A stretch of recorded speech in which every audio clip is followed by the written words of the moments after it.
Presenting the transcription feature, Superman. Look, up in the sky. It's a bird. It's a plane. It's Superman.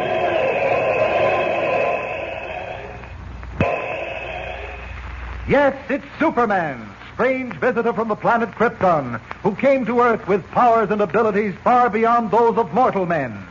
Superman who can leap tall buildings at a single bound, race a speeding bullet to its target, bend steel in his bare hands, and who, disguised as Clark Kent, mild-mannered reporter for a great metropolitan newspaper, fights a never-ending battle for truth and justice.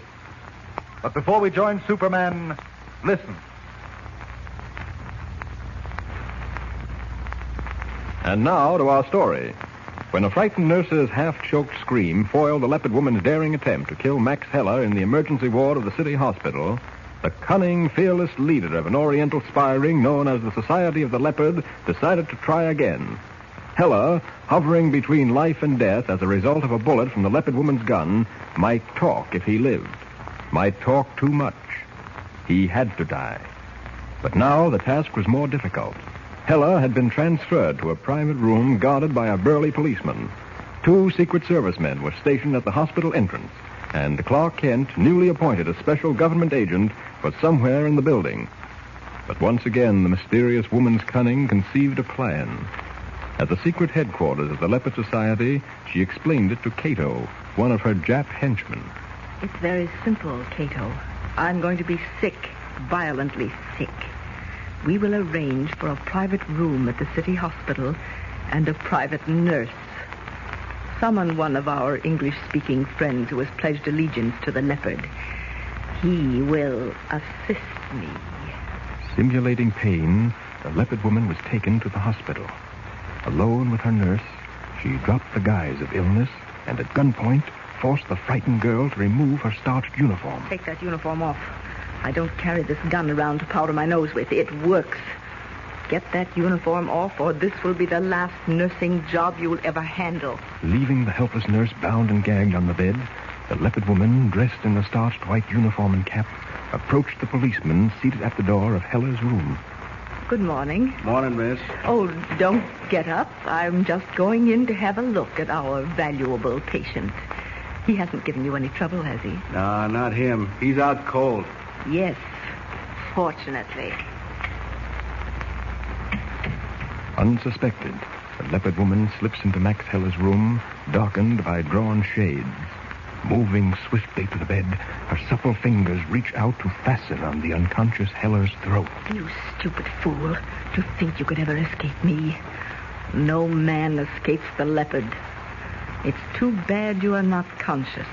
I should like very much to see your eyes as my fingers tighten on your throat. I should like to see your face. You can if you turn on the light. Oh. That was my throat your fingers were fastened on. Heller was moved to another room. Let go of me. Oh, no. Let go of me. As you see, sometimes even leopards are caught in traps. No. You can come in now, Joe. Oh, I was kidding. You the one, Mr. Kent? Yes, turn on the light. Okay. No use struggling. It's all over. Put the braces on it, Joe. You'll pay for this. You'll pay with blood. Tough baby, ain't she? Yes. Come on, sister. These ain't got no diamonds in them, but they shine pretty. There we are. Now, you'll save yourself a lot of trouble by going along quietly, Leopard Woman. You think you're very clever, don't you? You ain't so dumb. You fell for that switch gag, hook, line, and sinker. Fools, both of you. Stupid fools. Take her to headquarters, Joe. I'll pick Major Campbell up and meet you there. First, I've got to see what happened to that nurse. Now, watch her. She's tricky. Don't worry about me, Mr. Kent. She ain't getting away from me. Come on, sister. Dr. Harlow wanted in surgery. Dr. Harlow wanted in surgery. Dr. Harlow wanted in surgery. As I've told you a dozen times, Mr. Kent and I can stay here till the cows come home. We've nothing else to do. Are you going to talk or aren't you? I have nothing to say. See what you can do, Kent. In another minute, I'll slap her insolent face. I can't blame you much, Major. You are known as the Leopard Woman, aren't you? I have nothing to say. You're only making it more difficult for yourself, don't you realize that? What's your name? I have nothing to say. You said plenty when you were leaning over that bed with your hands on my throat, certain that you were about to murder Max Heller. You had plenty to say then. How you would have liked to see my eyes and my face. And you also said that no man escapes the leopard. Do you remember that? Do you? Now, look here. Just a minute, Major. I'm not going to put up with this for long, Kent. She's a spy, and she deserves no consideration whatsoever. There are ways of making her talk. No, we can always fall back on that. Perhaps we can reason with her, explain a few things. Particularly that we know she shot Max Heller and escaped in his folding wing plane. Naturally, Heller isn't going to feel very kindly toward her once he recovers from the bullet wound. You understand that, don't you? I have nothing to say. You understand that Heller, in seeking revenge for your having almost taken his life, will completely expose you. It's just a matter of time. Major Campbell might consent to give you special consideration if you cooperate. Well? I have nothing to say. All right, Kent. We're through handling her with kid gloves. Now let's try something else. I'll take it. Yeah. Hello. Just a moment. You, Major. Oh, thanks. Hello? Oh, yes, Dr. Kingsley. What? No. I see. All right. Yes, I will. Bye. Something wrong, Major? Heller died 10 minutes ago. What? Stop that insane laughter. Get her out of here, Kent. Lock her up. Come on. Put her back in her cell, Riley. Okay, Mr. Kent. Oh, Heller's death is quite a blow, Kent. I was counting on him to clean everything up. Oh, we still have the Leopard Woman. She won't spill anything. You can bank on that. Her insolence amazes me. In any other country, she'd be backed up against a wall and shot. Sometimes I think we treat people too well over here. Major, I'm sure we can figure this thing out. There must be some way of tracking down her spy ring, even if she refuses to talk. Wait a minute. Wait, now, this may sound ridiculous to you, but it might work. Suppose we let her escape. Kent, are you crazy? No, now, wait, not entirely. Listen to this. If we engineered it so that she could escape without suspecting we helped her along, someone could follow her to wherever the ring's headquarters are. That's terribly risky. I don't see why. I could trail her without any trouble. You think she'd fall for it? She's smart, you know. Well, we can try. Look, you have a couple of Japanese on your staff, haven't you? Interpreters and translators? Yes. We'll make use of one of them. Well, how? We'll put him in the cell next to hers. She won't be able to see him, but she can hear him. And after all Japs sound alike. We'll provide him with a key to the cell door that he can slip to her. The prison guards will have to be told, of course, to keep out of her way when she opens the cell door to let her escape.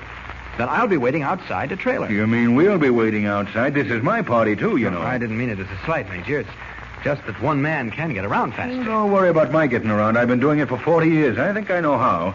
Come on. If we're going to try your scheme, let's get going. I certainly hope it works. It'll take a big load off my mind. With the aid of a native Japanese attached to the espionage division of the Secret Service, Kent and Major Campbell set up the trap, baited with an opportunity for the Leopard Woman to escape. Outside the prison, they wait in a car parked in a dark alley, motor running and Kent at the wheel. It's been an hour since Moyata was locked up in that cell, Kent. Think something's gone wrong? Oh, no. She's too cagey to make a quick break. After all, she doesn't know the way is clear. She thinks guards are walking the corridors. Give her time, Major. I had to give her a rope around her neck. No, I know. I'm not supposed to say things like that, but I can't help it. Well, unless I miss my guess, we'll be rounding up quite a flock of spies before the night's over, Major. You won't have to worry about it anymore. At least not as far as the Leopard Society is concerned. I've got 6 men in a staff car waiting to follow us. They're up the street. Good. I just hope the procession doesn't frighten her. Oh, I told them to keep well behind us. Oh. Chances are she'll hop one of those cabs over there as soon as she gets out. They're all driven by servicemen. Say, wait a minute. What about money? How can she take a cab without money? No, I thought of that. I gave your Jap a $5 bill to wrap the key in. Nice going, Kent. Keep low, Major. Don't move. Here she comes.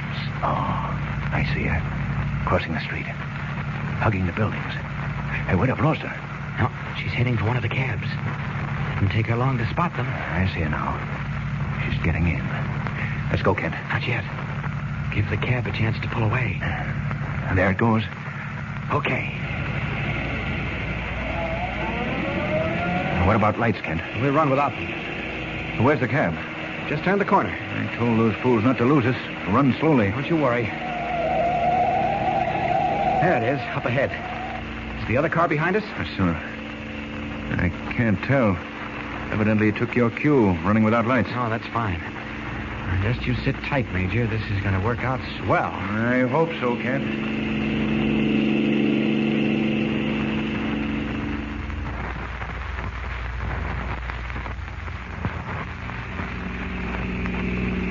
There we are.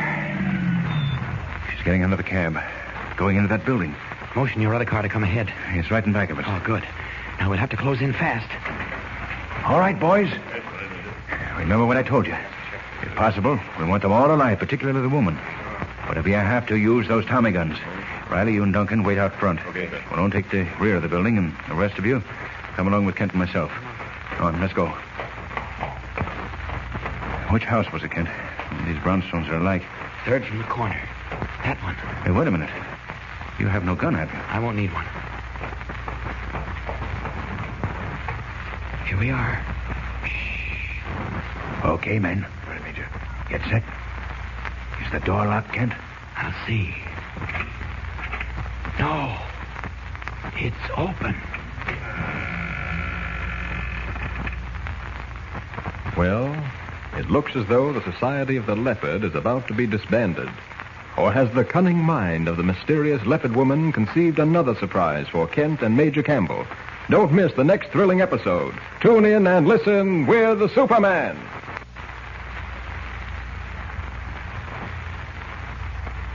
Don't forget, tune in again for the next thrilling episode with Superman. Look, up in the sky. It's a bird. It's a plane. It's Superman. Superman is a copyrighted feature appearing in Action Comics magazine. Welcome back. Well, I have to admit they threw me for a loop with how they caught the Leopard Woman. That was pretty surprising. Wasn't completely original, but I didn't see it coming. I also had to admit that one line where the where Kent was asked, "Are you crazy?" and he said, "Not entirely." And it was like, okay, well, at least he's honest. But we're set up for a very interesting Part 8. I hope you join us then. Send your comments to adam@adamsweb.us. Remember to check out laserandsword.com for the latest on our new book coming out November 22nd, Tales of the Dim Night. And also for our show notes and other serials. But from Boise, Idaho, this is your host, Adam Graham, signing off.